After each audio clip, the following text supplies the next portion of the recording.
वासुदेवाय। ओम आदिशक्ति नमो नमः। जय अंबिका देवी। मार्कंडेय क्रौष्टुकी संवाद का आरंभ। प्राकृत सर्ग का वर्णन। जैमिनी बोले, श्रेष्ठ पक्षीगण, आपने प्रवृत्ति और निर्वृत्ति दो प्रकार के वैदिक कर्म बतलाते हुए मुझे बहुत सुंदर उपदेश दिया है। अहो, पिता की कृपा से आप लोगों का ज्ञान ऐसा है जिससे तिर्यक योनि को प्राप्त होकर भी आपने मोह का त्याग कर दिया।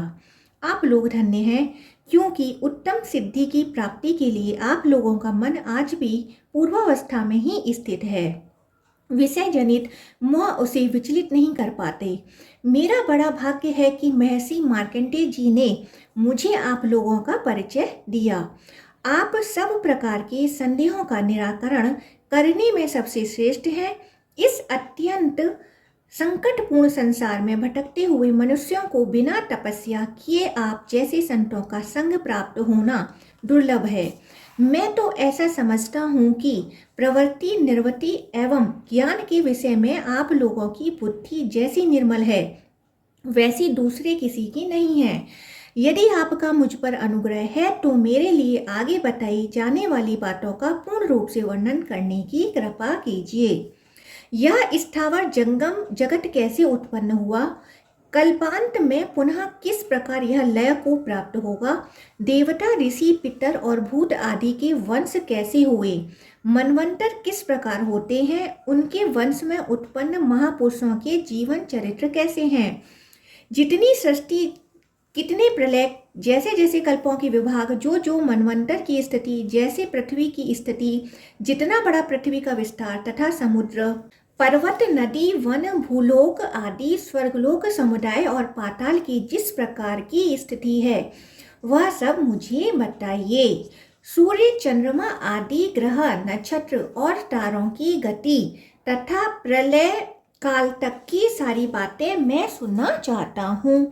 जब इस जगत का संहार हो जाएगा तब उसके बाद क्या शेष रहेगा? इस प्रश्न पर भी प्रकाश डालिए। पक्षियों ने कहा, मुनि श्रेष्ठ, आपने हम लोगों पर प्रश्नों का ऐसा भार रख दिया जिसकी कहीं तुलना नहीं है। अब हम आपके पूछे हुए विषयों का वर्णन करते हैं, सुनिए। पूर्व काल में मार्कंडेय जी ने ब्राह्मण कुमार क्रौष्टुकी से, जो परम बुद्धिमान, व्रत स्नात तथा शांत स्वभाव वाले थे, जो कुछ कहा था वही हम आपसे कहते हैं। एक समय महात्मा मार्कंडेय मुनि श्रेष्ठ ब्राह्मणों से घिरे बैठे थे। वहाँ क्रौष्टुकी ने यही बात पूछी थी जिसे आपने हमसे पूछा है। भृगुनंदन मार्कंडेय जी ने बड़ी प्रसन्नता के साथ क्रौष्टुकी के प्रश्नों का उत्तर दिया। उसी का हम आपसे वर्णन करते हैं। आप ध्यान देकर सुने। जो सृष्टि के समय ब्रह्मा, पालन काल में विष्णु तथा संहार के समय जगत का अंतकरण करने वाले अत्यंत भयंकर रुद्र हैं, उन संपूर्ण जगत के स्वामी पद्मा योनि पितामह ब्रह्मा जी को मैं प्रणाम करता हूँ। मार्कंडेय जी ने कहा, पूर्व काल में अव्यक्त जन्मा ब्रह्मा जी के प्रकट होते ही उनके मुखों से क्रमशः पुराण और वेद प्रकट हुए। फिर महर्षियों ने पुराण की बहुत सी संहिताएं रची और वेदों के भी सहस्रों विभाग किए। धर्म, ज्ञान, वैराग्य और ऐश्वर्य, ये चारों महात्मा ब्रह्मा जी के उपदेश बिना नहीं सिद्ध हो सकते थे।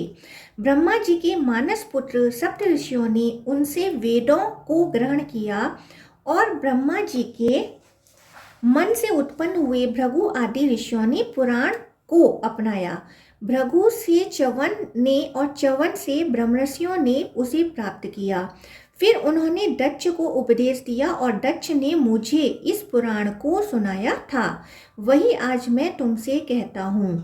यह पुराण कलयुग के समस्त पापों का नाश करने वाला है, जो संपूर्ण जगत की उत्पत्ति के स्थान, अजन्मा, अविनाशी, आश्रय स्वरूप, चराचर जगत को धारण करने वाले तथा परम पद स्वरूप हैं, जिन्हें आदि पुरुष ब्रह्मा कहा जाता है, जो उत्पत्ति, पालन और संहार के कारण हैं, किसी के ओर से पुत्र न होकर स्वयंभू हैं, जिनमें संपूर्ण विश्व प्रतिष्ठित है, जो हिरण्यगर्भ लोक सृष्टि में लगे रहने वाले और परम बुद्धिमान हैं। उन भगवान ब्रह्मा जी को नमस्कार करके मैं परम उत्तम भूत वर्ग का वर्णन आरंभ करता हूँ। वह भूत समुदाय 5 की संख्या में जानने के योग्य तथा विविध स्रोतों से युक्त है।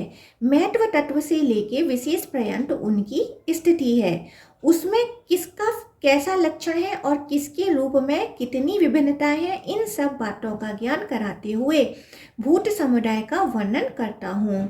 इस भौतिक जगत का जो कारण है उसे प्रधान कहते हैं, उसी को महर्षियों ने अव्यक्त कहा है और वही सूक्ष्म नित्य एवं सद सत स्वरूप प्रकृति है। सृष्टि के आदि काल में केवल ब्रह्मा था, जो नित्य अविनाशी अजर और अप्रमेय है। उसका दूसरा कोई आधार नहीं है। वह गंध रूप रस शब्द और स्पर्श से रहित है। उसका आदि और अंत नहीं है। वह संपूर्ण जगत की योनि, तीनों गुणों के कारण एवं अविनाशी है। उसे आधुनिक नहीं, पुरातन एवं सनातन कहा गया है। वह ज्ञान विज्ञान का विषय नहीं है। प्रलय के पश्चात उस ब्रह्मा से ही यह सब कुछ व्याप्त था। मुनि, फिर सृष्टि काल आने पर गुणों की साम्यावस्था रूप प्रकृति जब ब्रह्मा के क्षेत्र रूप से अधिष्ठित हुई, तब उससे महत्व तत्व का आविर्भाव हुआ। उत्पन्न हुए उस महत्व तत्व को प्रधान प्रकृति ने आवृत कर रखा है। जैसे बीज त्वचा से घिरा हुआ होता है, उसी प्रकार अव्यक्त प्रकृति से महत्व तत्व आच्छादित है। वह सात्विक, राजस और ताम भेद से 3 प्रकार का बताया गया है। तत्पश्चात उस महत्व तत्व से वैकारिक सात्विक, तेजस राजस तथा भूतादि रूप तामस, इन तीनों भेद वाला अहंकार उत्पन्न हुआ। जैसे अव्यक्त प्रकृति से महत्व तत्व आवृत है, उसी प्रकार अहंकार भी महत्व तत्व से आवृत है।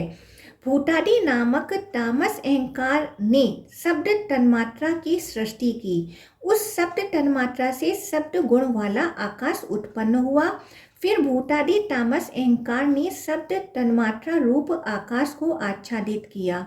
इससे स्पर्श तन्मात्रा की सृष्टि हुई, जिससे बलवान वायु का प्राकट्य हुआ। वायु का गुण स्पर्श माना गया है। शब्द तन्मात्रा रूप आकाश ने जब स्पर्श तन्मात्रा वाले वायु को आच्छादित किया, तब वायु ने भी विकृत होकर रूप तन्मात्रा की रचना की। इस प्रकार वायु से अग्नि तत्व प्रकट हुआ, जिसका गुण रूप बतलाया जाता है। तदंतर स्पर्श तन्मात्रा वाले वायु ने रूप तन्मात्रा वाले तेज को आवृत किया, जिससे विकृत होकर उस तेज ने रस तन्मात्रा की सृष्टि की। उस रस तन्मात्रा से जल प्रकट हुआ, जो रस नामक गुण से युक्त है। फिर रूप तन्मात्रा वाले अग्नि तत्व ने रस तन्मात्रा युक्त जल को आवृत किया। इससे जल में भी विकार आया और उससे गंध तन्मात्रा की सृष्टि हुई। उसी से यह संज्ञा तत्व रूपा पृथ्वी उत्पन्न हुई, जिसका गुण गंध है।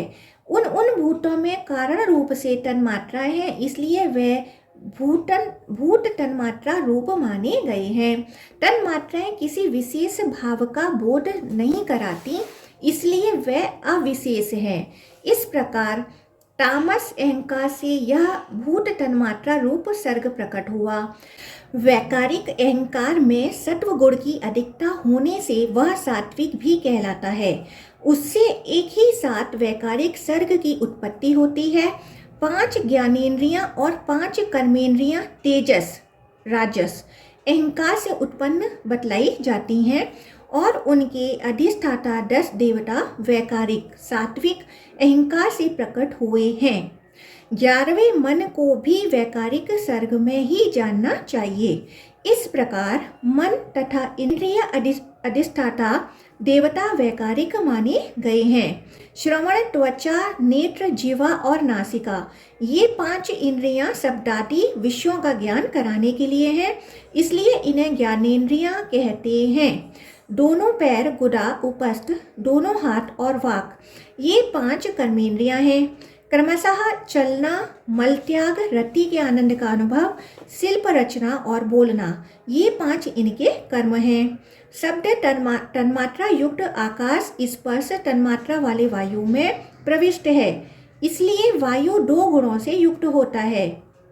उसका अपना गुण स्पर्श है, उसके साथ आकाश का शब्द भी रहता है, इसी प्रकार शब्द और स्पर्श ये दो गुण रूप में प्रवेश करते हैं।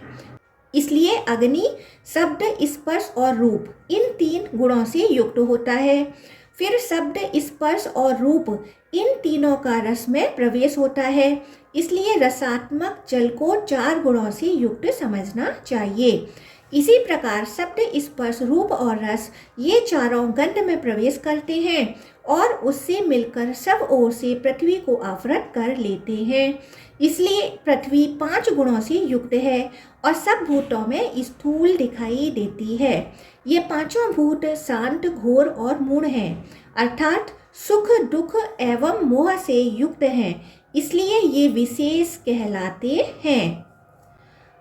विशेष का अर्थ है यहाँ परस्पर मिलने से सभी भूत शांत, घोर और मूढ़ प्रतीत होते हैं, किंतु पृथक विचार करने पर पृथ्वी और जल शांत है, तेज और वायु घोर है तथा आकाश मूढ़ है। परस्पर प्रवेश करने पर ये एक दूसरे को धारण करते हैं। ये महत्व तत्व से लेकर विशेष पर्यंत सभी भूत एक दूसरे से मिलकर और परस्पर आश्रित हो एक संघात को ही अपना लक्ष्य बना जब पूर्ण रूप से एक हो जाते हैं, तब पुरुष से अधिष्ठित होने के कारण प्रधान तत्व के संबंध से अंड की उत्पत्ति करते हैं। वह महान अंड जल के बुलबुले के समान क्रमशः बढ़ता है और जल पर स्थित रहता है। उस प्राकृत अंड में ब्रह्मा नाम से प्रसिद्ध क्षेत्रज्ञ पुरुष भी वृद्धि को प्राप्त होता है। वह ब्रह्मा ही सबसे प्रथम शरीरधारी होने के कारण पुरुष कहलाते हैं। भूतों के आदिकर्ता ब्रह्मा जी सबसे पहले प्रकट हुए। उन्होंने चराचर सहित संपूर्ण त्रिलोकी को व्याप्त कर रखा है। अंड के गर्भ में स्थित उन महात्मा ब्रह्मा जी के लिए मेरु पर्वत ही गर्भ को ढकने वाली झिल्ली हुआ। अन्य पर्वत जरायु, जैर हुए तथा समुद्र ही उस गर्भाशय का जल था। उस अंड में ही देवता, असुर और मनुष्यों सहित संपूर्ण जगत उत्पन्न हुआ तथा पर्वत, द्वीप, समुद्र और नक्षत्र मंडल के साथ तिरुभुवन का आविर्भाव हुआ। वह अंड क्रमशः जल, अग्नि, वायु, आकाश तथा तामस अहंकार के द्वारा बाहर से आवृत है। ये आवरण एक की अपेक्षा दूसरे 10 गुनी बड़े हैं। तामस अहंकार उससे 10 गुनी बड़े महत्व तत्व के द्वारा आवृत है और महत्व तत्व भी उन सब के साथ अव्यक्त प्रकृति के द्वारा घिरा हुआ है। इस प्रकार इन 7 प्राकृत आवरणों से यह अंड आवृत है। इस तरह वे 8 प्रकृतियां एक दूसरे को आवृत करके स्थित हैं। वह प्रकृति नित्य है और उनके भीतर वही पुरुष हैं जो तुम्हें ब्रह्मा के नाम से बताए गए हैं। अब संक्षेप से पुनः इस विषय का वर्णन सुनो। जैसे कोई पुरुष जल में डूबकर फिर निकलते समय जल को फेंकता है, उसी प्रकार भगवान ब्रह्मा जी भी प्रकृति को हटाते हुए उससे प्रकट होते हैं। अव्यक्त प्रकृति को क्षेत्र बताया गया है और ब्रह्मा जी क्षेत्रज्ञ कहलाते हैं। यह संपूर्ण जगत क्षेत्र, क्षेत्रज्ञ रूप ही है, ऐसा समझना चाहिए। इस प्रकार यह प्राकृत सर्ग का वर्णन हुआ। इसके भीतर अधिष्ठाता रूप से क्षेत्रज्ञ विराजमान रहता है। प्राकृत सर्ग ही प्रथम सृष्टि है। एक ही परमात्मा के त्रिविध रूप, ब्रह्मा जी की आयु आदि का मान तथा सृष्टि का संक्षिप्त वर्णन। क्रौस्टकी ने कहा, भगवान आपने ब्रह्मांड की उत्पत्ति का यथावत वर्णन किया तथा महात्मा ब्रह्मा जी के प्रादुर्भाव की बात भी बतलाई। भृगुकुल नंदन, अब मैं आपसे यह सुनना चाहता हूँ कि प्रलय के अंत में जबकि सबका उपसंहार हो जाता है और प्राणियों की सृष्टि नहीं हुई होती, क्या शेष रहता है अथवा कुछ रहता ही नहीं? मार्कंडेय जी बोले, मुनि, जब यह संपूर्ण जगत प्रकृति में लीन होता है उस समय की स्थिति को विद्वान पुरुष प्राकृत प्रलय कहते हैं। जब अव्यक्त प्रकृति अपने स्वरूप गुणों की साम्यावस्था में स्थित होती है तथा महत्व तत्व आदि संपूर्ण विकारों का उपसंहार हो जाता है, उस समय प्रकृति और पुरुष समान धर्मा निष्क्रिय निर्विकार होकर रहते हैं। उस समय सत्व और तम समान रूप में और परस्पर ओत प्रोत रहते हैं, तथा जैसे तिल में तेल और दूध में घी रहता है, उसी प्रकार तमोगुण और सत्वगुण में रजोगुण घुला मिला होता है। तब परमेश्वर की योग दृष्टि से प्रकृति में क्षोभ होता है। तब महान अंड के भीतर से ब्रह्मा जी प्रकट होते हैं। यह बात तुम्हें बतलाई जा चुकी है। यद्यपि ब्रह्मा जी संपूर्ण जगत की उत्पत्ति के स्थान और निर्गुण हैं, तथापि रजोगुण का उपभोग करते हुए सृष्टि में प्रवृत्त होते हैं और ब्रह्मा के कर्तव्य का पालन करते हैं। फिर परमेश्वर सत्वगुण के उत्कर्ष से युक्त हो श्री विष्णु का स्वरूप धारण कर धर्म पूर्वक प्रजा का पालन करते हैं। फिर तमोगुण की अधिकता से युक्त हो रुद्र रूप धारण करके संपूर्ण जगत का संहार करते और निश्चिंत सोते हैं। इस प्रकार सृष्टि, पालन और संहार इन तीनों कालों में तीन गुणों से युक्त होकर भी वे परमेश्वर वास्तव में निर्गुण ही हैं। जैसे खेतीहर पहले बीज को बोता, फिर पौधे की रक्षा करता और अंत में खेती पक जाने पर उसे काटता है, तथा इन कार्यों के अनुसार बोने वाला, रक्षा करने वाला और काटने वाला ये तीन नाम धारण करता है, उसी प्रकार एक ही परमेश्वर भिन्न भिन्न कार्यों के अनुसार ब्रह्मा, विष्णु तथा रुद्र नाम धारण करते हैं। ब्रह्मा होकर संसार की सृष्टि करते और रुद्र होकर उसका संहार करते हैं, तथा विष्णु रूप में इन दोनों कार्यों में उदासीन रहकर सबका पालन करते हैं। इस तरह स्वयंभू परमात्मा की तीन अवस्थाएं होती हैं। रजोगुण प्रधान ब्रह्मा, तमोगुण प्रधान रुद्र और सत्व प्रधान विश्वपालक विष्णु हैं। ये ही तीन देवता हैं और ये ही तीन गुण हैं। ये परस्पर एक दूसरे के आश्रित और एक दूसरे से मिले रहते हैं। इनमें एक क्षण का भी वियोग नहीं होता। ये एक दूसरे का कभी त्याग नहीं करते। इस प्रकार जगत के आदि कारण देवादिदेव चतुर्मुख ब्रह्मा जी रजोगुण का आश्रय लेकर सृष्टि के कार्य में संलग्न रहते हैं। उनकी आयु अपने ही मान से 100 वर्षों की होती है। उसका परिमाण बतलाता हूँ, सुनो। 15 निमेषों की एक काष्ठा होती है, 30 काष्ठाओं की एक कला, 30 कलाओं का एक मुहूर्त तथा 30 मुहूर्तों का एक दिन रात होता है। यह मनुष्यों के दिन रात का मान है। 30 दिन रात व्यतीत होने पर 2 पक्ष अथवा 1 मास पूर्ण होता है। 6 मासों का एक अयन और 2 अयनों का एक वर्ष होता है। 2 अयनों का नाम क्रमशः दक्षिणायन और उत्तरायण है। इस प्रकार मनुष्यों का एक वर्ष देवताओं का एक दिन रात है। उसमें दिन तो उत्तरायण और रात दक्षिणायन है। देवताओं के 12,000 वर्षों की एक चतुर्युगी होती है, जिसे सतयुग, त्रेता आदि कहते हैं। अब इनका विभाग सुनो। 4,000 दिव्य वर्षों का सतयुग होता है, 400 दिव्य वर्षों की उसकी संध्या और उतने ही वर्षों का संध्यांश होता है। 30,000 दिव्य वर्षों का त्रेता युग है, उसकी संध्या और संध्यांश का समय 300 दिव्य वर्षों का है। 2,000 दिव्य वर्षों का द्वापर युग होता है और 200 दिव्य वर्ष उसकी संध्या तथा संध्यांश के होते हैं। द्विज श्रेष्ठ 1,000 दिव्य वर्षों का कलयुग होता है तथा 100 दिव्य वर्ष उसकी संध्या एवं संध्यांश के बताए गए हैं। इस प्रकार विद्वानों ने 12,000 दिव्य वर्षों की एक चतुर्युगी बताई है। 1,000 चतुर्युगी बीतने पर ब्रह्मा का एक दिन होता है। ब्रह्मा जी के एक दिन में बारी बारी से 14 मनु होते हैं। देवता, सप्तऋषि, इंद्र, मनु और मनुपुत्र, ये सब लोग एक ही साथ उत्पन्न होते हैं और एक ही साथ इनका संहार भी होता है।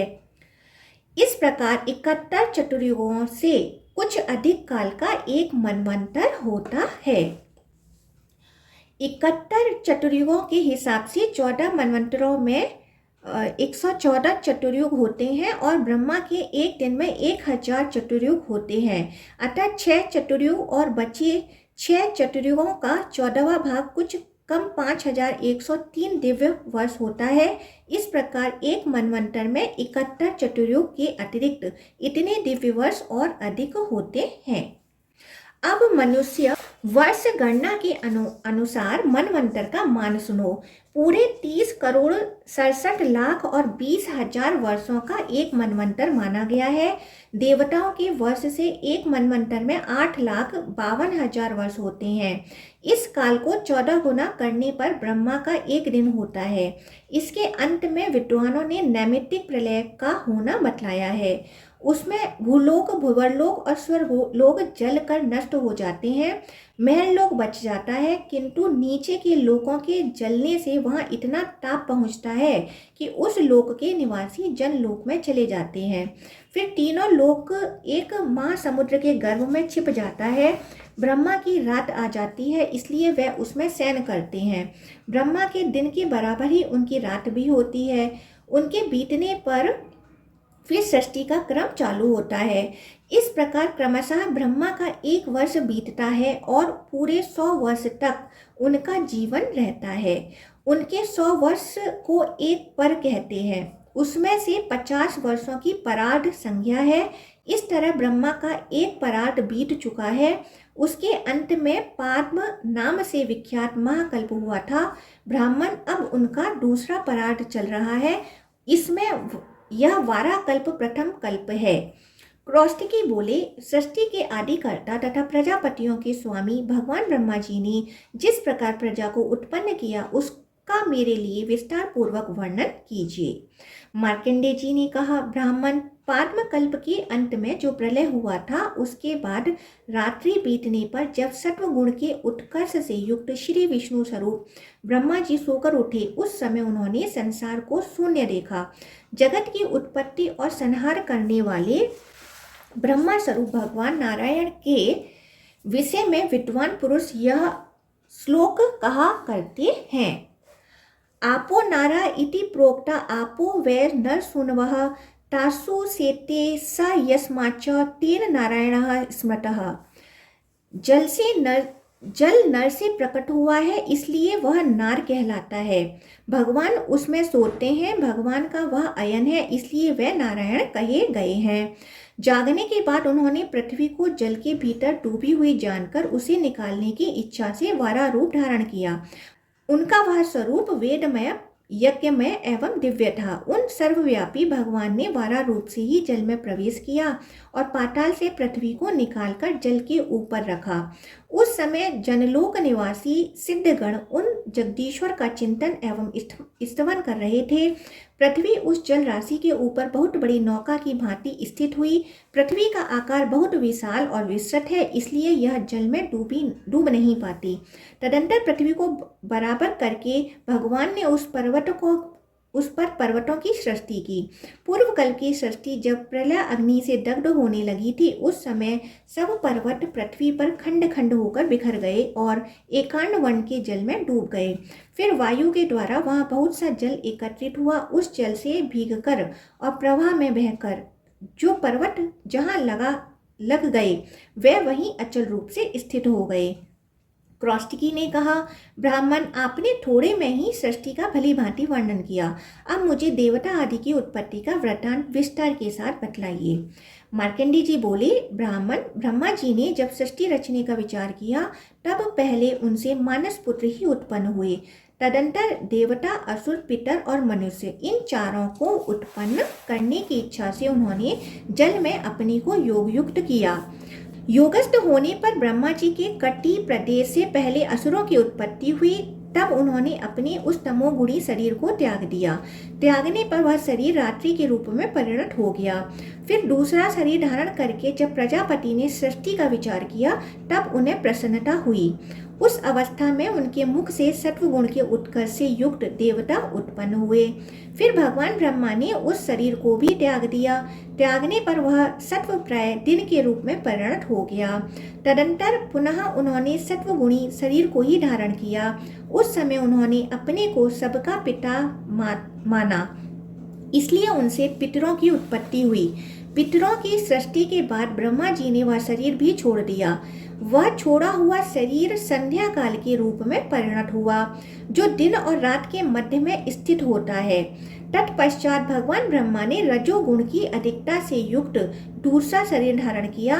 उससे मनुष्यों की उत्पत्ति हुई। मनुष्यों की सृष्टि के बाद उस शरीर को भी उन्होंने त्याग दिया। वह शरीर ज्योत्सना काल के रूप में परिणत हुआ, जो रात के अंत और दिन के प्रारंभ में हुआ करता है। इस प्रकार ये रात, दिन, संध्या और ज्योत्सना काल देवादिदेव भगवान ब्रह्मा के शरीर हैं। ब्रह्मा जी ने अपने प्रथम मुख से गायत्री छंद, ऋग्वेद, त्रिवट, रथंतर, साम तथा अग्निहोत्रम यज्ञ को उत्पन्न किया। दक्षिण मुख से यजुर्वेद, त्रुष्टप छंद, पंचदश, श्रोतम तथा बृहत्साम की सृष्टि की। पश्चिम मुख से सामवेद, जगती छंद, पंचदश, श्रोत, वैरूप, साम तथा अतिरात्र यज्ञ का निर्माण किया और उत्तर मुख से 21वां अथर्व, आपटोयार्म यज्ञ, अनुष्टुप छंद तथा वैराज साम को प्रकट किया। उन्होंने कल्प के आदि में बिजली, वज्र, मेघ, लाल इंद्रधनुष और पक्षियों की सृष्टि की तथा उनके शरीर से छोटे छोटे अनेक प्राणी उत्पन्न हुए। पूर्व काल में देवता, असुर, पितर और मनुष्य, इन चारों की सृष्टि करने के पश्चात उन्होंने अन्य स्थावर जंगम प्राणियों को उत्पन्न किया। यक्ष, पिशाच, गंधर्व, अप्सरा, नर, किन्नर, राक्षस, पशु, पक्षी, मृग, सर्प आदि जंगम तथा स्थावर भूतों की सृष्टि की। उनमें से जिनके पूर्व कल्प में जैसे कर्म थे वैसे ही कर्म वे पुनः पुनः नूतन सृष्टि में प्राप्त करते हैं। हिंसा, अहिंसा, मृदुता, क्रूरता, धर्म, अधर्म तथा सत्य असत्य को वे पूर्व जन्म की भावना के अनुसार ही प्राप्त करते हैं और उस भावना के अनुकूल वस्तु ही उन्हें रुचिकर जान पड़ती है। इंद्रियों के विषयों, भूतों तथा शरीरों में स्वयं ब्रह्मा जी ने ही नानात्व विधान किया है, उन्हें अनेक रूपों में उत्पन्न किया है। देवता आदि भूतों के नाम और रूप का तथा कार्यों के विस्तार का उन्होंने वेद के शब्दों से ही प्रतिपादन किया है। ऋषियों के नाम भी वेदों से ही निश्चित किए हैं। ब्रह्मा जी की रात्रि का अंत होने पर उन्होंने देवता आदि जिन जिन भूतों की सृष्टि की है उन सबके नाम, रूप और कर्तव्य का ज्ञान भी वे वेदों से ही प्रदान करते हैं। जिस ऋतु में जिस प्रकार के अनेकों चिन्ह देखे जाते हैं, युगादि में सृष्टि होने पर वे सभी वैसे ही दृष्टिगोचर होते हैं। रात्रि के अंत में जगे हुए अव्यक्त जन्मा ब्रह्मा जी की सृष्टि प्रत्येक कल्प में ऐसी ही होती है। प्रजा की सृष्टि, निवास स्थान, जीविका के उपाय और वर्णाश्रम धर्म के पालन का महात्मा। क्रौस्टिकी ने कहा, ब्राह्मण, आपने अर्वाक श्रोत नामक सर्ग का, जो मानस सर्ग ही है, वर्णन किया। अब विस्तार पूर्वक यह बतलाने की कृपा करें कि ब्रह्मा जी ने सृष्टि का विस्तार कैसे किया। महामते, उन्होंने वर्णों की सृष्टि कैसे की, उनके गुण क्या हैं तथा ब्राह्मण आदि वर्णों का कर्म कौन सा माना गया है। मार्कंडेय जी बोले, मुने, सत्य का चिंतन करने वाले ब्रह्मा जी ने पूर्व काल में जब सृष्टि रचना आरंभ की तब उनके मुख से 1000 स्त्री पुरुष उत्पन्न हुए। वे सबके सब सात्विक तथा सहृदय थे। तदंतर ब्रह्मा जी ने अपने वक्ष स्थल से 1 सहस्त्र अन्य स्त्री पुरुषों को उत्पन्न किया। वे सभी रजोगुण की अधिकता से युक्त, शूरवीर और क्रोधी थे। उसके बाद उन्होंने अपनी दोनों जांघों से दूसरे 1 सहस्त्र स्त्री पुरुषों को प्रकट किया। वे सब तमोगुणी, श्रीहीन तथा मंद बुद्धि थे। वे सब जोड़े के रूप में उत्पन्न हुए। जीव अत्यंत प्रसन्न होकर एक दूसरे के साथ मैथुन की क्रिया में प्रवृत्त हो गए। तभी से इस कल्प में मैथुन का प्रचार हुआ। फिर ब्रह्मा जी ने पिशाच, सर्प, राक्षस, डाह करने वाले मनुष्य, पशु, पक्षी, मगर, मछली, बिच्छू तथा अंडज आदि को उत्पन्न किया। पहले की प्रजा सात्विक और धर्मपरायण थी, अतः यहाँ सब और सुख शांति थी। इसके बाद कालांतर में उनके भीतर लोभ का उदय हुआ। फिर तो शीत, उष्ण, क्षुधा आदि द्वंद्व प्रकट हुए। प्रजाओं ने उस द्वंद्व को दूर करने के लिए पहले पुरों का निर्माण किया। कुछ लोग मरुभूमि अथवा धनवदेश को शत्रुओं के लिए दुर्गम समझकर उसमें रहने लगे। कुछ लोगों ने पर्वतों और गुफाओं का आश्रय लिया। कुछ मनुष्यों ने वृक्षों, पर्वतों और जल के दुर्गों को अपना निवास स्थान बनाया। कुछ लोग कृत्रिम दुर्ग बनाकर उसमें रहने लगे। उन्होंने वस्तुओं की लंबाई चौड़ाई मापने के लिए अंगुलों से नाप कर पहले कुछ माप तैयार किए। उनका पैमाना इस प्रकार बना।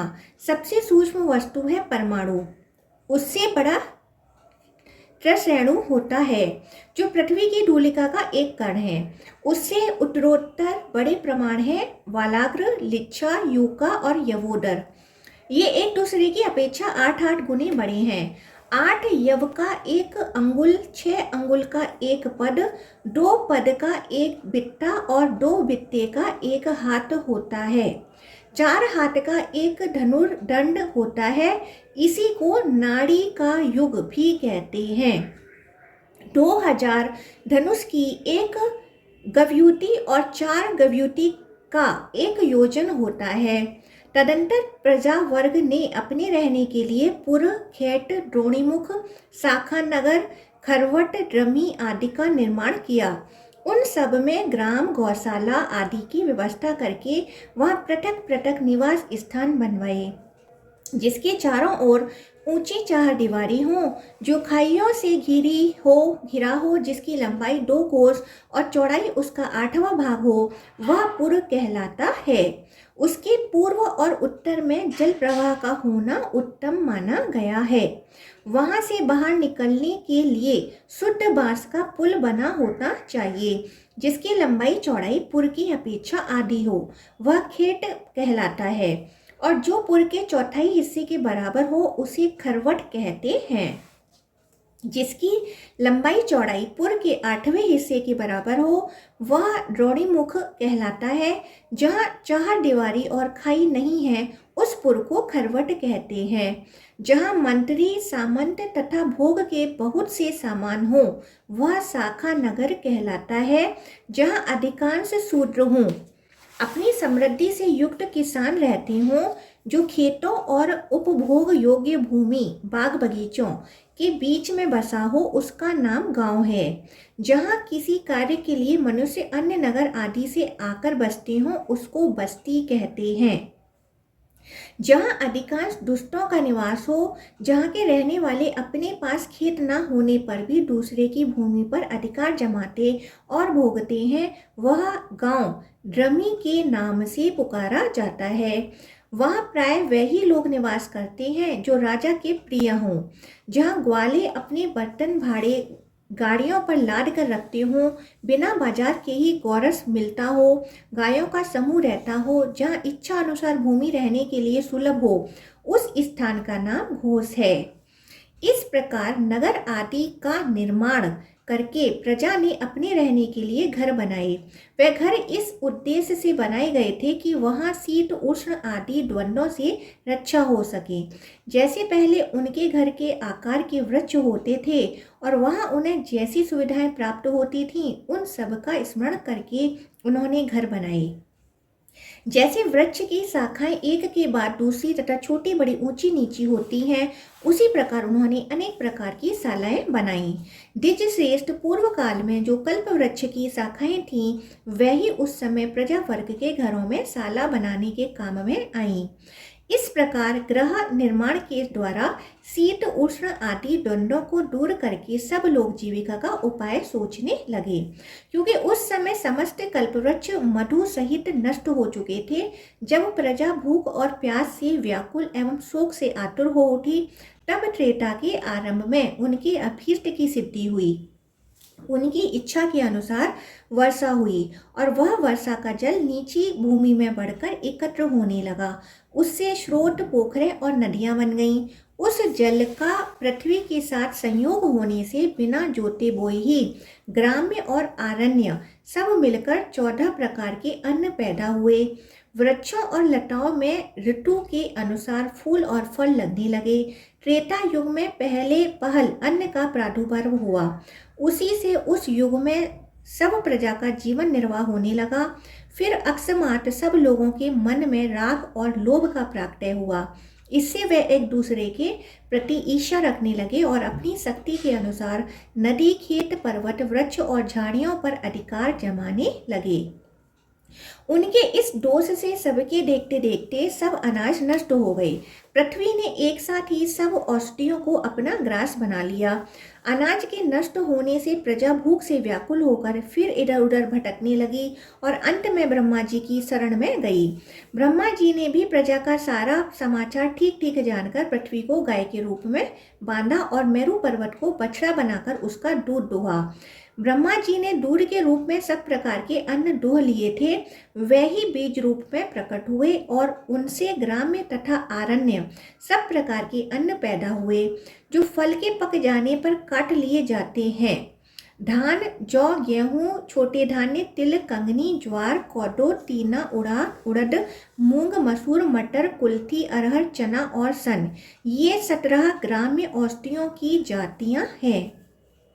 यज्ञ के काम में आने वाली केवल 14 औषधियां हैं, जिनमें 7 ग्राम्य और 7 आरण्य हैं। उनके नाम ये हैं: धान, जौ, गेहूं, छोटे धान्य, तिल, कंगनी, कुल्थी, सांवा, तीना, वंतिल, गवैधुक, कुरुविंद, मकई और वेणुयव।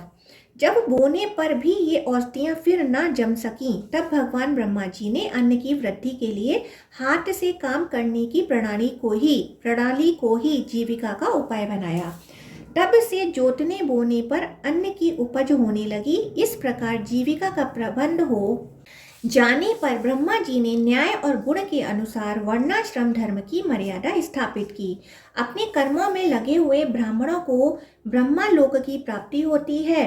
युद्ध में पीठ न दिखाने वाले क्षत्रियों को इंद्र का पद प्राप्त होता है। स्वधर्म परायण वैश्यों को मरुदणों का लोक मिलता है। सेवा में संलग्न रहने वाले शूद्र गंधर्व लोक में जाते हैं। जो लोग गुरुकुल में रहकर ब्रह्मचर्य पालन पूर्वक वेदाध्ययन करते हैं, उन्हें 88,000 पूर्वरेता महर्षियों को प्राप्त होने वाला स्थान मिलता है। वानप्रस्थ धर्म का पालन करने वाले लोग सप्तऋषियों के लोक में जाते हैं। गृहस्थ धर्म का विधिवत पालन करने वालों को प्राजापत्य लोक की प्राप्ति होती है। सन्यासियों को ब्रह्मा पद और योगियों को अमृत तत्व की उपलब्धि होती है। इस प्रकार भिन्न भिन्न वर्ण धर्म और आश्रम धर्मों का पालन करने वाले लोगों के लिए पृथक पृथक लोकों की कल्पना की गई है। स्वांभु मनु की वंश परंपरा तथा अलक्ष्मी पुत्र दुस्सह के स्थान आदि का वर्णन। मार्कंडेय जी कहते हैं, मुनि, तदंतर ब्रह्मा जी जब ध्यान कर रहे थे, उस समय उनके मन से मानसी प्रजा उत्पन्न हुई। साथ ही उनके शरीर से कारण और कार्य का भी प्रादुर्भाव हुआ।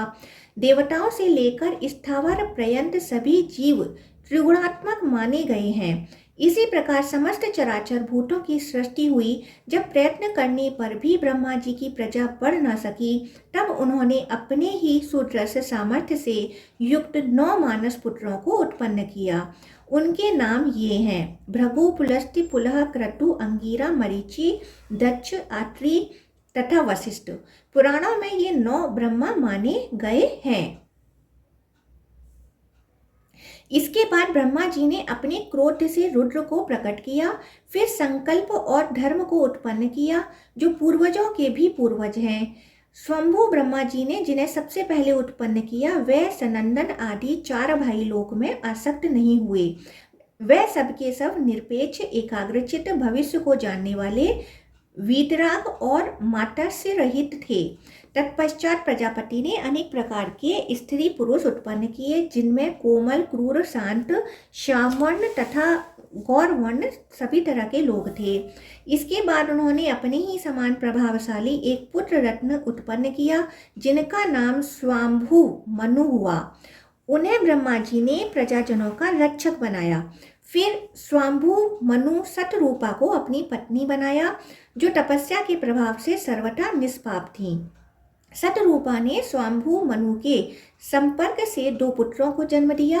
वे प्रियव्रत और उत्तानपाद के नाम से विख्यात हुए। उन दोनों की अपने कर्मों से प्रसूति हुई। सतरूपा के गर्भ से 2 कन्याओं का भी जन्म हुआ। उनमें से एक का नाम रिद्धि आकुति और दूसरी का नाम प्रसूति था।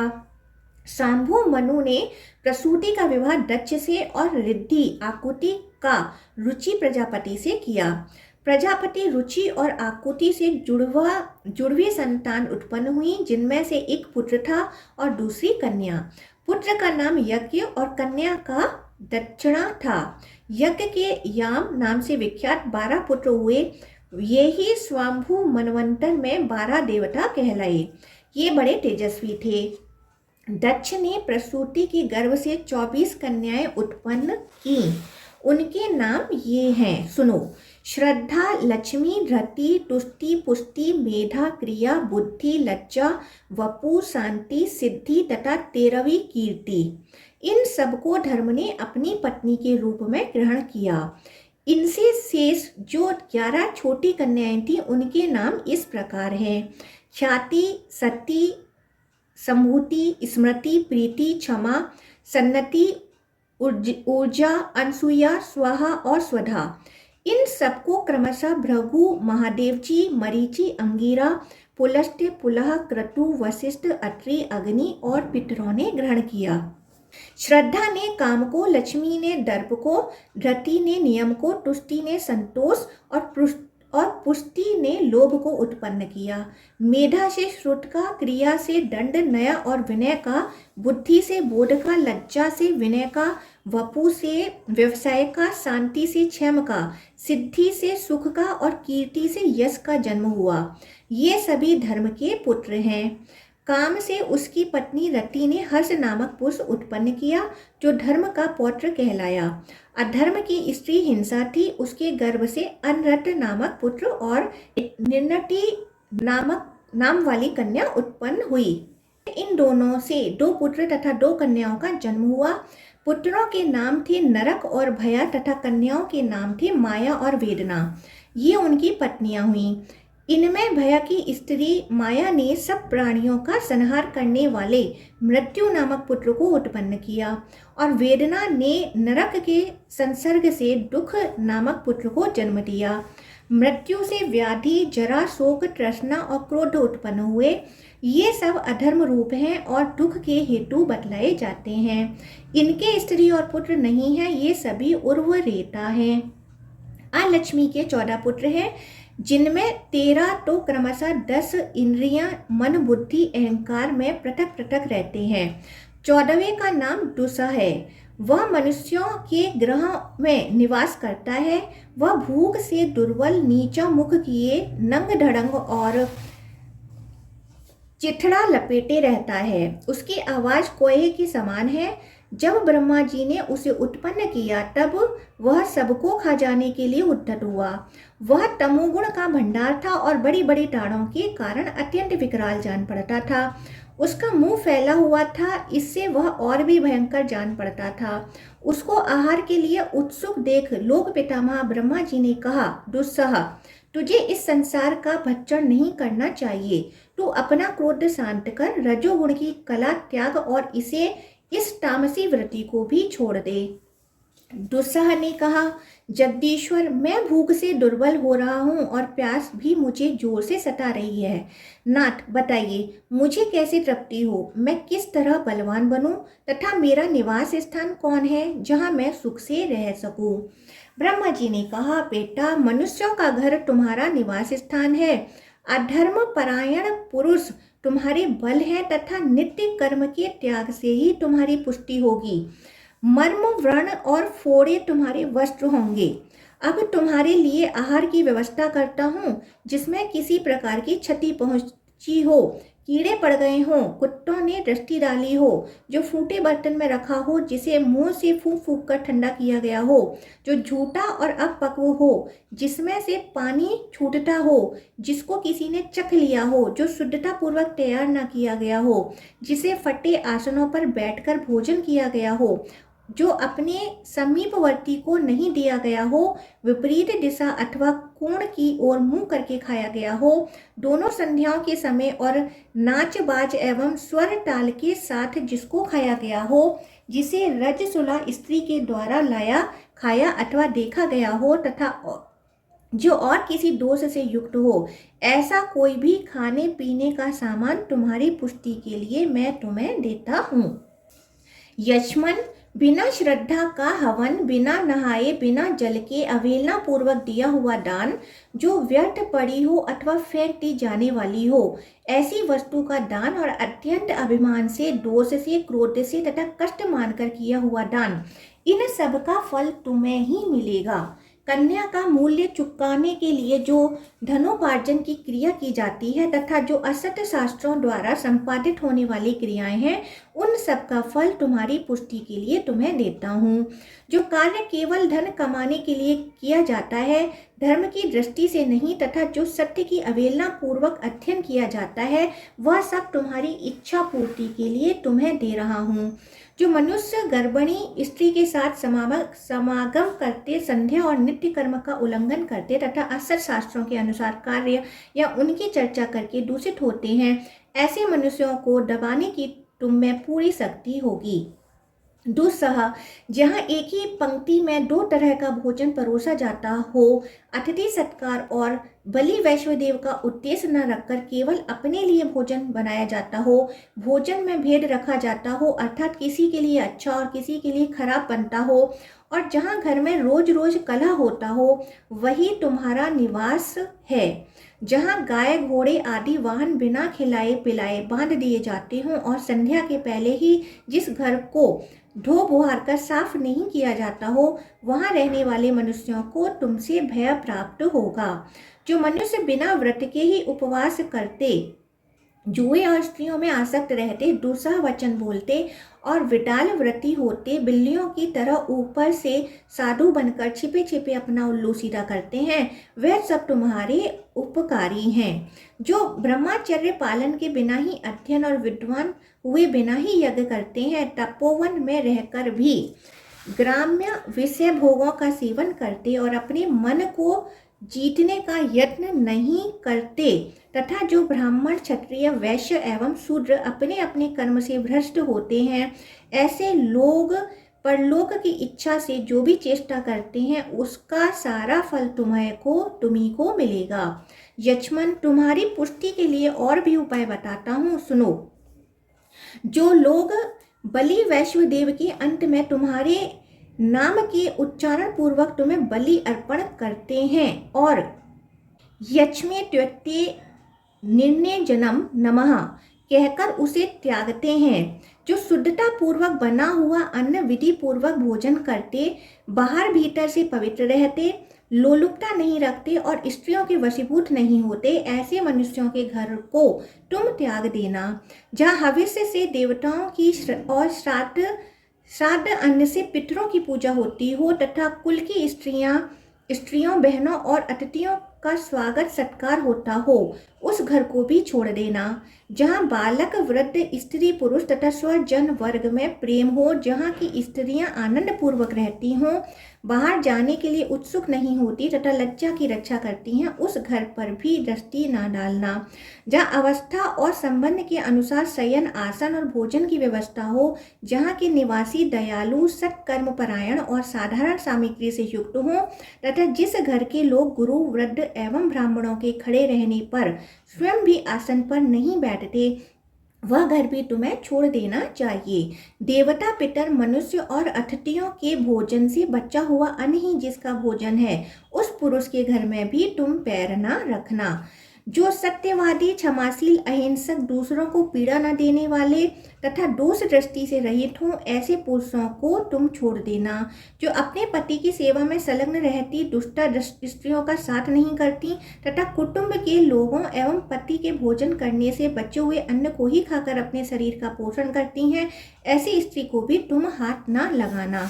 जो सदा यज्ञ अध्ययन वेदा अभ्यास और दान में मन लगाता है, यज्ञ कराने शास्त्र पढ़ाने तथा उत्तम दान ग्रहण करने से ही जिसकी जीविका चलती हो, ऐसे ब्राह्मण को भी तुम त्याग देना। दुस्सह, जो सदा दान अध्ययन और यज्ञ के लिए उद्यत रहता और अपने लिए उत्तम एवं विशुद्ध शस्त्र ग्रहण की वृत्ति से जीविका चलाता हो, उस क्षत्रिय के पास भी तुम न जाना।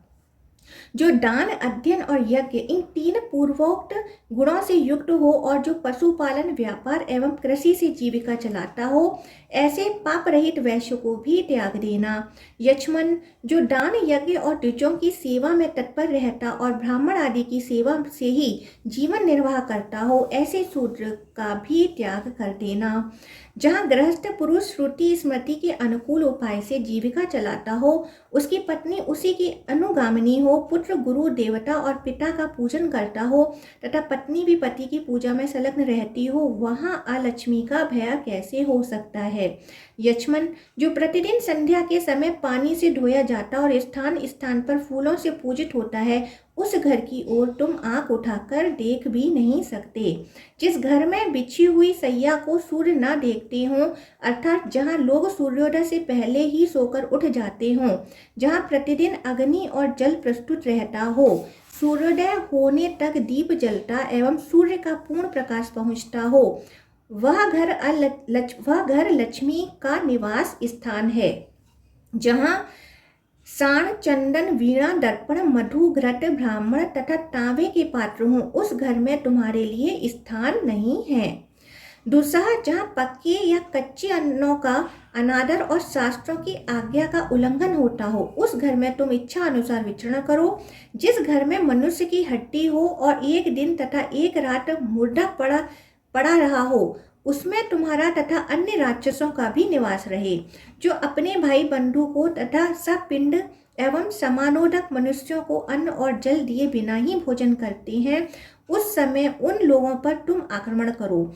जहाँ पूर्ववासी पहले से ही बड़े बड़े उत्सव मनाने में प्रसिद्ध हो चुके हों और पहले की ही भांति अब अपने घर पर उत्सव मनाते हों, ऐसे घरों में न जाना।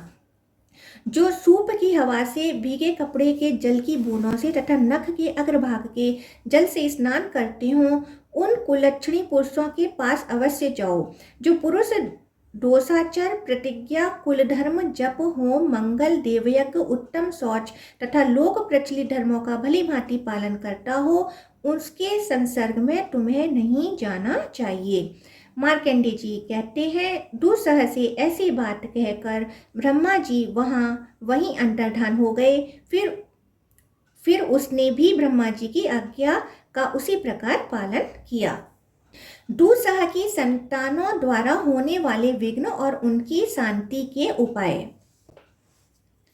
मार्कंडेय जी कहते हैं, दुस्सह की पत्नी निर्मष्टि हुई। यह कली की कन्या थी। कली की पत्नी ने रजस्वला होने पर चांडाल का दर्शन किया था। उसी से इस कन्या का जन्म हुआ था। दुस्सह और निर्मष्टि की 16 संतानें हुई, जो समस्त संसार में व्याप्त हैं। इनमें 8 पुत्र हैं और 8 कन्याएं हैं। ये सब के सब अत्यंत भयंकर थे। दंताकृष्टि, तथेक्ति, परिवर्त, अंगदुक, शकुनी, गंड प्रांतरति, गर्वाहा तथा सस्याहा, ये 8 पुत्र थे। नियोजिका, विरोधनी, स्वयंहारिका, ब्राह्मणी, ऋतुहारिका, स्मृतिहरा, बीजहरा तथा विद्वेषणी, ये 8 कन्याएं थीं, जो संपूर्ण जगत को भय देने वाली हुईं। अब मैं इनके कर्म तथा इनसे होने वाले दोषों की शांति के उपाय बतलाऊंगा। पहले 8 पुत्रों के विषय में सुनो। दंताकृष्टि छोटे बच्चों के दांतों में स्थित होकर उनमें रगड़ पैदा करता है। इस प्रकार वह दुस्सह नामक अलक्ष्मी पुत्र को वहां बुलाना चाहता है। उसकी शांति के लिए सोए हुए बालक की सैया और दांतों पर सफेद सरसों छींटना चाहिए तथा सुवर्चला ब्राह्मी नामक औषधियों से स्नान कराने और उत्तम शास्त्रों का पाठ कराने से भी यह दोष दूर होता है। दुस्सह का दूसरा पुत्र तथोक्ति जब आता है, तब वह बारंबार यही हो ऐसा कहता हुआ मनुष्यों को शुभ में लगा देता है। यदि अकस्मात शुभ की प्रवृत्ति हो तो उसे तथोक्ति की ही प्रेरणा समझनी चाहिए। यदि शुभ का कथन या श्रवण हो तो विद्वान पुरुष उसे मंगलमय बतावें, और यदि अशुभ का श्रवण या कथन हो तो उसकी शांति के लिए भगवान विष्णु, चराचर गुरु ब्रह्मा तथा अपने अपने कुल देवता के नामों का कीर्तन करना चाहिए।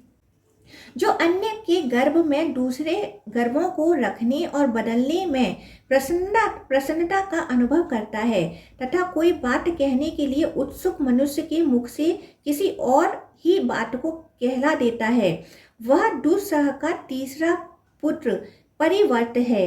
उसकी शांति के लिए भी तत्ववेता पुरुष पीले सरसों छिड़के और रक्षोग्न मंत्रों का पाठ करे।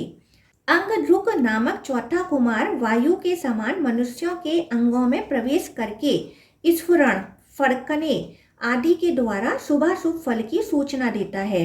उसकी शांति के लिए कुशों से शरीर को झाड़ें।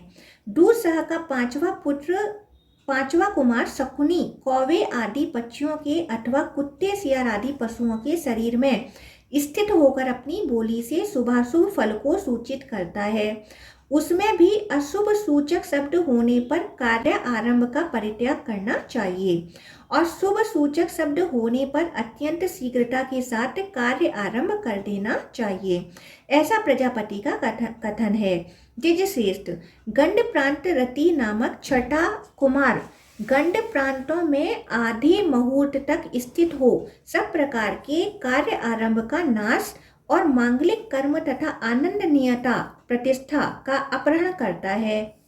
ब्राह्मणों के आशीर्वाद, देवताओं की स्तुति, मूल शांति, गौमूत्र और सरसों मिले हुए जल से स्नान, जन्मकालिक नक्षत्र और ग्रहों के पूजन, धर्म में उपनिषदों के पाठ, शास्त्रों के दर्शन तथा गंडांत में पैदा हुए बालक की अवज्ञा, कुछ काल तक उसका मुंह न देखने से उसके दोष की शांति होती है। सातवां कुमार गर्वहा बड़ा भयंकर है, जो स्त्रियों के गर्भ में प्रवेश करके गर्भस्थ पिंड को अपना ग्रास बना लेता है।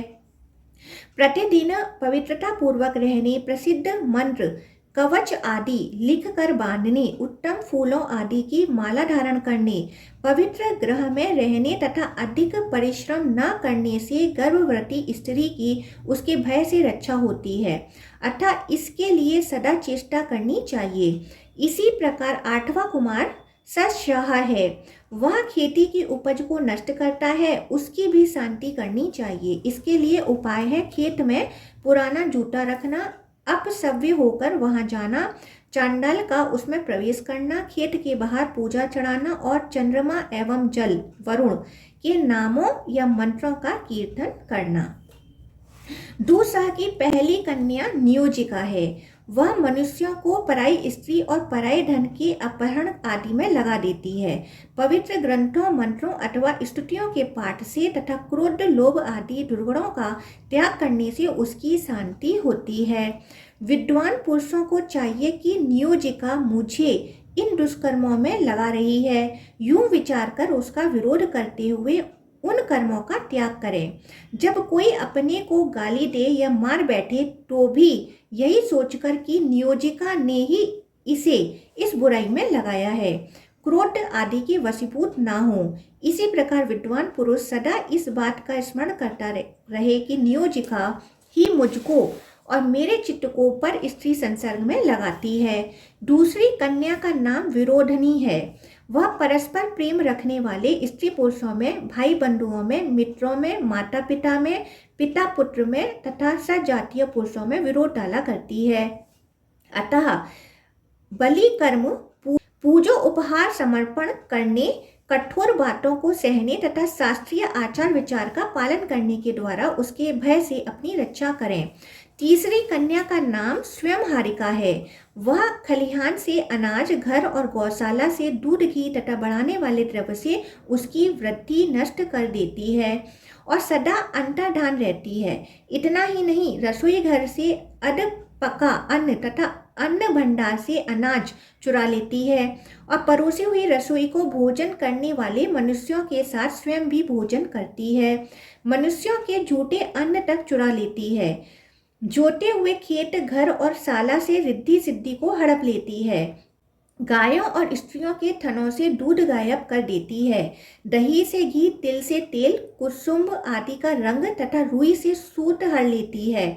इस प्रकार स्वयंहारिका निरंतर अपहरण में लगी रहती है। उससे रक्षा होने के लिए अपने घर में मोर के जोड़े रखें, स्त्री की कृत्रिम मूर्ति बनाकर स्थापित करें, घर की दीवार पर रक्षा के मंत्र और वाक्य लिखें, घर के भीतर जूठन न रहने दें, हवन की अग्नि से तथा देवताओं के धूप देने से जो भस्म हो उसे लेकर दूध आदि के बर्तन में लगा दें। गाय और स्त्री के स्तनों में तथा अन्न भंडार आदि में भी उस भस्म का स्मर्श करा दें। इससे रक्षा होती है। जो एक स्थान पर निवास करने वाले पुरुष के मन में उद्वेग पैदा करती है, वह ब्राह्मणी नाम की कन्या है। उसकी शांति के लिए आसन, शैया तथा उस भूमि पर जहाँ मनुष्य रहता हो पीली सरसों छीट दें। साथ ही एकाग्रचित होकर पृथ्वी सूक्त का जप करें। दूसह की 5वीं कन्या स्त्रियों के मासिक धर्म नष्ट करती है, इसलिए उसे ऋतुहारिका जानना चाहिए। उसकी शांति के लिए स्त्री को तीर्थ में, देवालय के समीप, चैत्य वृक्ष के नीचे, पर्वत के शिखर पर तथा नदी के संगम एवं सरोवरों में नहलाना चाहिए। साथ ही चिकित्सा शास्त्र के ज्ञाता अच्छे वैद्य को बुलाकर उसकी दी हुई उत्तम औषधियों का सेवन भी कराना चाहिए। छठी कन्या का नाम स्मृतिहारा है। यह स्त्रियों की स्मरण शक्ति को हर लेती है। पवित्र एवं एकांत स्थान में रहने से उसकी शांति होती है। 7वीं कन्या बीजहरा कहलाती है। यह अत्यंत भयानक है। स्त्री पुरुषों की रजवीर्य का अपहरण किया करती है। पवित्र अन्न के भोजन तथा नित्य स्नान करने से उसकी शांति होती है। 8वीं कन्या विद्वेषणी है, जो संपूर्ण जगत को भय देने वाली है। यह स्त्री अथवा पुरुष को लोगों का द्वेष पात्र बना देती है। उसकी शांति के लिए मधु, घृत, क्षीर मिश्रित तिलों का हवन एवं मित्रविंदा नामक यज्ञ करें।